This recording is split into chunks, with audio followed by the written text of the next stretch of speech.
It really hurt me when they killed Stan, nobody knew who to shoot. We ain't even have a plan, he sold me my first gun. He held my first son, if I was with him shooting it out, bitch we the one. I shed tears for my niggas who ain't here. They tattooed and spit that real shit to remember him, bitch I'm that dude. Catch a op and spit on his baby daughter, I'm that rude. Right at 3 o'clock, as soon as he get her out of school. You killed my dude, I don't give a fuck about you. I hope somebody killed you in case I never found. What up though everybody, welcome back to Up for Debate TV. Thank you for rocking with me, your boy, you know what I'm saying? Every day, you already know how I do, man. Shout out to Pyrulo Cruz 1 on Instagram, man, that's my man. You feel me? We watched the Domencio Benson thing together, you know what I mean? He watched it with me, you feel me? Shout out to C. Moss. Shout out to Daniel Bush, you know what you do, what you did, man, and I rock with you and support you like you rock with me and support me, man. You a real nigga, you feel me? Shout out to Boot Stomp Athletics. Shout out to Shamina Tate. And anybody else I forgot, you know what I'm saying? Po Mafia, what up though? Shout out to Po Mafia, I can't leave my baby out. Shout out to Po Mafia, you know what I'm saying? Now I did this here, dog. Before we get to that, man, the shirts is in the motherfucking description box, man. Go click that link, get your Blase Split shirt on Amazon, man. If you're a Prime member, you'll get that motherfucker fast and free. Fast and free. Get your Blase Split. You know what I'm saying? And get your Morgan Maurice. You dig what I'm talking about? Get your Morgan and Maurice Bath and Body Essentials, man. You know you need that. You know you need that Bath and Body Essentials, the Bath and Body Butter. You feel me? Come with the Bath and Body Soap, you feel me? Strawberry smoothie. Oh my God, you want your girl to be smelling like that. Like, girl, tasty. You smell tasty around this motherfucker. I'm telling you, you need that, man. That's what that bar look like, man. It's pretty, ain't it? You feel me? It's called Strawberry Smoothie, Morgan and Maurice, you know what I'm saying? Your man wants you to do that ting every month, you know what I'm saying? Once a month like you do right? You feel me? You want him to be smelling blissful, right? You feel me? Well, if you want him to be smelling blissful in the right areas, you know, he need that Morgan and Maurice body butter, man. That strawberry smoothie, you feel me? I'm telling you. Now dig this here, man. The Domencio documentary starts off with Jackie Rose speaking about her personal relationship with Domencio and his family. That's all well and good, but that's not the relationship I want to know about. I want to know about a relationship to Mike Tyson. You feel me? That's what I looked at. I said, Jackie Rose Tyson? Who is Jackie Rose Tyson? You feel me? Where did she come from? You know, how did she acquire the name Tyson? Was she adopted? Did she marry into the Tyson family? But had she married into the Tyson family, well, yeah, it would be Rose Tyson. You right. Yeah, because her last name would be Rose. And she'd have to marry Tyson, then it'd be rough. How did she get that name? I don't know. But dig this right here, man. When I did my research on who she was, I got that she was a Wendy Williams type of female back in the day that knew a little bit of everybody's business, or was into, at least, a little bit of everybody's business here and there. You know what I'm saying? I also heard that she is not Mike Tyson's sister.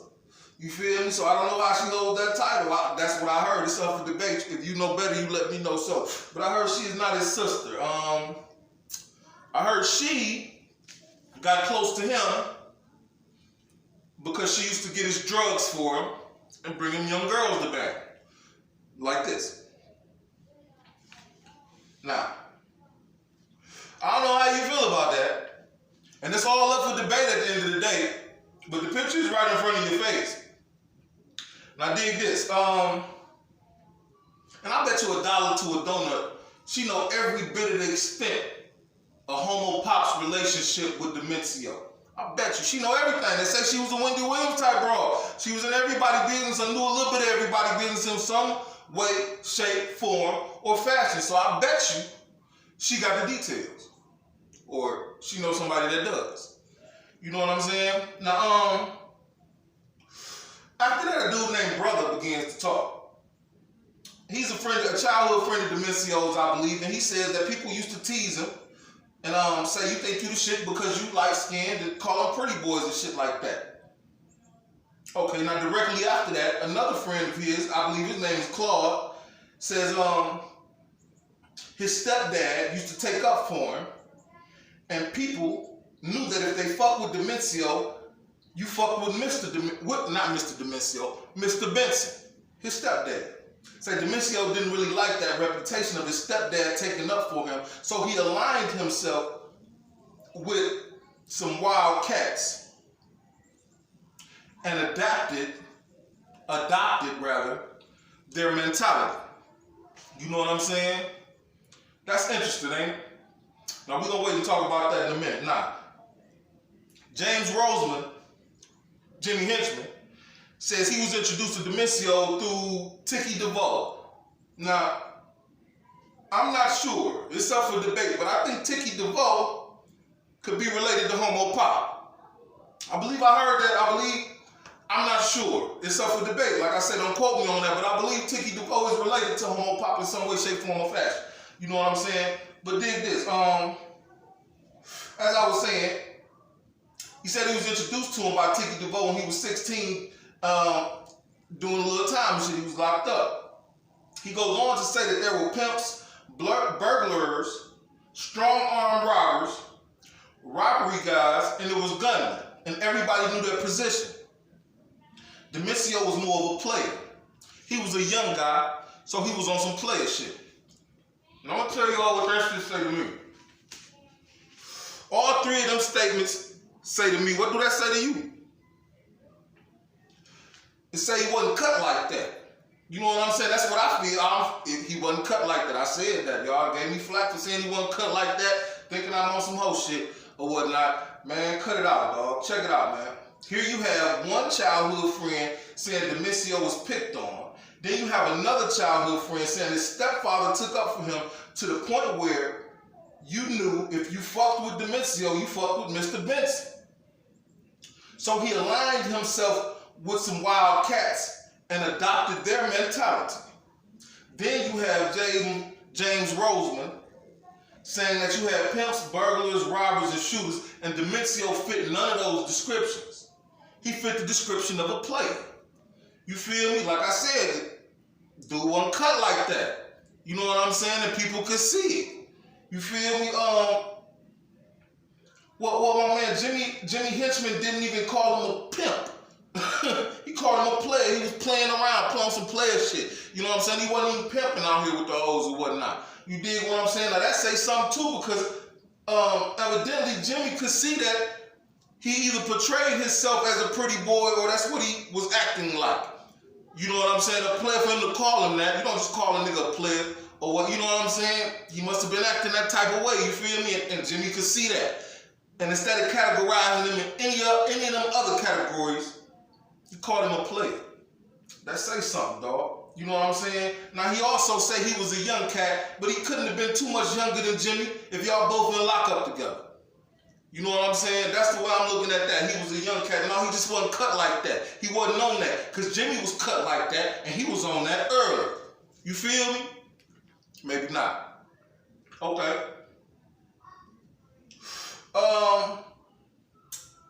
The dude brother says he was picked on as a youth. Claude says Mr. Benson had to put the fear of God into the neighbors to leave him alone. And because of it, he aligned himself with some wild cats. To do what? Further protect him? Like his stepdad was doing, maybe? You know what I'm saying? Okay. Then, he says Domencio adopted their mentality. Now let's think about that. He adopted their mentality. That's ironic. Because dig this here. Towards the end of the film, you hear from a dude named Steele, whom I believe to be Domencio's brother. And what he says is, if you gotta be somebody on your own merit. Don't try to be something you're not. And it seems as if Domencio could have used that advice at one point or another in his life. You feel me? Because wow, you heard the statement he made, and you heard the statement his friend made, Claude made, or whatnot. You know what I'm saying? He aligned himself with some wild cats and adopted their mentality. You feel me? Adopted meaning he just took it on. You feel me? He didn't develop it on his own. You feel me? If you with that shit, you develop shit. You feel me? If you get punched in the face you develop a mentality of I ain't gonna get punched in the face again. You feel me? If you adopt some shit, you just go ahead and do it. Take it on. You know what I'm saying? What, like an adrenaline junkie, I guess. Who knows what? You feel me though? You might not. You dig what I'm talking about? But it just feel like I said, he could have used that advice at one point in his life. That was ironic. Hey, what up, though, man? I hope you're enjoying the show, man. But let me introduce you guys to Morgan and Maurice Bath and Body Essentials. That's right, Morgan and Maurice Bath and Body Essentials. Not only is it a bar of soap naturally derived, but it is also a body butter. Bang, it's a package deal. You dig what I'm talking about? This is what the bar looks like inside of this. You feel me? It's naturally infused with marigolds. That's the green you see. But it's a beautiful bar of soap.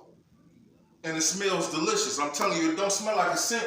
It smells like a flavor. Like you can just bite right into the thing. You know what I'm talking about? Let me show you what it looks like on the inside of the body butter. You see it come with the divider. Oh yeah, we high class over here. We doing it big. We doing it bigger.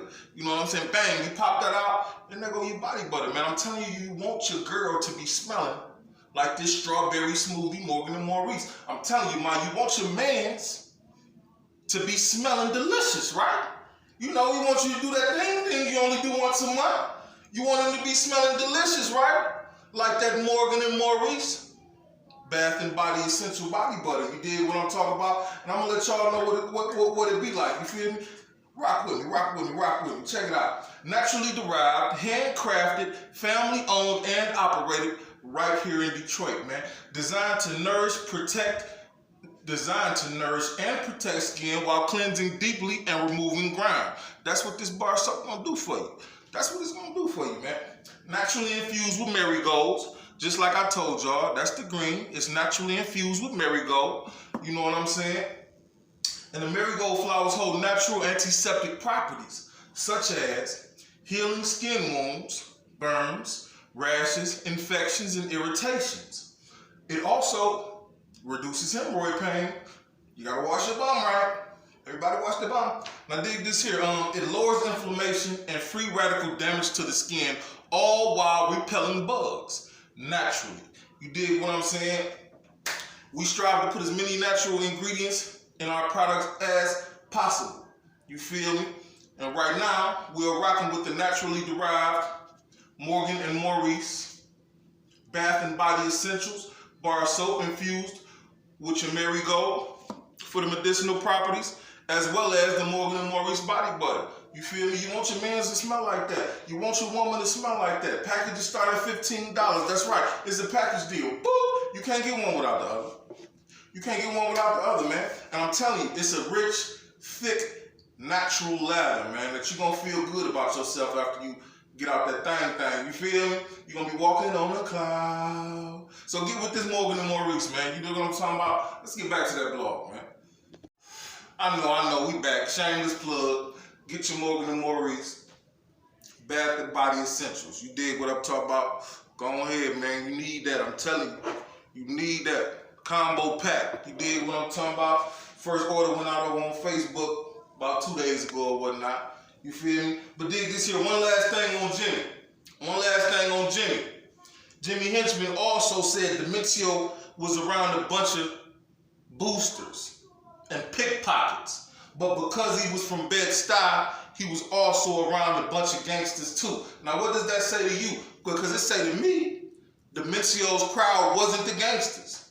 He was just around them because that's where he was from. His crowd was boosters and pickpockets, man. That came out of Jimmy Iovine vibe. Man, if you ain't watched this documentary, go do it, dog. That's all I can say to you, man. You probably don't know what the fuck I'm talking about. Well, you need to go watch that shit. You know what I'm saying? But dig this here, man. Next, I believe Claude, it is, speaks about Domencio's fashion sense and how he stayed fresh and draped in designer shit like Bally's feeder suits, sheepskins that niggas was getting robbed and killed for. He said Domencio was the first nigga in the hood with the sheepskin. I say probably not. It was probably Homo Pop. And the reason I say that is because, like I told y'all before, it was rumors surrounding their relationship. You feel me? Whether you believe it or not, fuck it. It is what it is. But it was. And Homo Pop was known to be on that designer shit early. earlier than anybody else and had access to it earlier than anybody else. And he had, what he say? I still don't know how Domencio had all them bellies. He's the first one in the hood with the sheepskin. You know what I'm saying? Hey, 1 + 1 make 8. I don't know, but you see what I'm saying, though? You feel me? Like I say, I'll bet you $1 to a donut. Jackie Rono. You feel me? But hey, it is what it is. And everybody, they say everybody was looking up to his fashion sense or whatnot. Mano even said something about that in one way, shape, form, or the next. So it will make sense to say, if you believe the rumors at least that surrounded those two individuals and what type of relationship they had, that if you was looking up to Domencio's fashion sense, you were looking up to Homo Pops. Because they say Homo Pop used to dress him. You feel me? You feel me, nigga? Maybe not. But hey, it is what it is. It's all up for debate. At the end of the day, I can't tell you one way or the next. All I can tell you is what I told you. My dig is here. Kevin Child said he met Domencio through Lou Hobbs. Well, birds of a feather flock together, man. You know what I'm saying? And what I mean by that is he got up there and named a bunch of cool punks. You feel me? I heard like I say, I heard it was a bunch of cool punks or whatnot, and he about named a few. You feel me? And he said he used to be in the presence of all of them, and anybody who present that could get me around that motherfucker without getting robbed and fucked up. You know what I'm saying? And what type of nigga move like that? I never had to call a nigga to go across town, but hey, that's just me. You know what I'm saying? Anyway. You feel me? I ain't gonna spend too much long on Kevin Child, because I believe he was just a throw-in, man. When asked in depth about Domencio, he said he was a stand-up dude. If he was with you, he was with you. To know him is to love him. Man, that sounds like some movie shit Martin would have said if you'd asked him some shit about a nigga he didn't know and he was trying to make you think he did, dog. You feel me? Nothing in depth. Tell me a story, my nigga, like the rest of these motherfuckers that's on the dock. You feel me? Tell me about an event. You know what I'm saying? Oh, if he was with you, he was with you. He's a stand-up guy. To know him is to love him. Man, get the fuck out of here with that, man. It seems to me like you knew him in passing and probably did use him to get into and out of the borough without getting your ass burrowed. You know what I'm saying? No pun intended. No pun intended. That's just the way I feel about that shit. You know what I'm saying? Moving on. The dude Claude, at this point, begins to talk about a guy named Pop. And this is what we're going to end today. You know what I'm saying? This is the end of part 1. Now, the dude named Pop, Gangsta Pop, as I know it, through my research, you feel me? He was the real deal, a true one, you know what I'm saying, so to speak. They said he was a don, you ain't want to fuck with him, and this and that and other. That's what my man Claude said, he was the don, you ain't want to fuck with him, and him and Domencio was rising. They was from the same projects, you know what I'm talking about? Now dig this here, here's the go why was Domencio in DC, you feel me?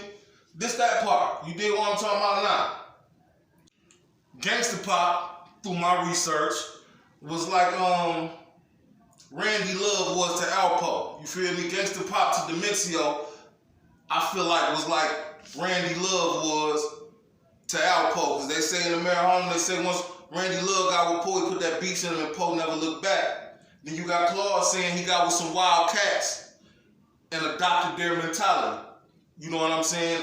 That was probably this dude Gangsta Pop. As I did hear, he was the truth, the real deal out here on the street. You know what I'm saying? I dig this here. Gangsta Pop was the boss and Domencio was like, you know what I'm saying, his protege, his right hand. You feel me? He was a real nigga, he was a real dude. He already had an established operation in DC and in Brooklyn. And Domencio took those operations over.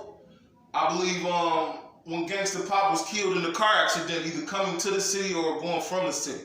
You feel me? Let me read that, see if I got that. You know what I'm saying? Yeah. Yeah, he already had it set up in DC or whatnot. You feel me? And Domencio just took over operations as he was the next in line and shit. You feel me? Now that's what they be saying about my man that went on the channel and shit, talking about he was rich lieutenant and shit. Why you ain't take shit over? You feel me? After what happened and this and that and the other, blase split. Why you, the other nigga too from DC, why you didn't take shit over after shit? You feel me?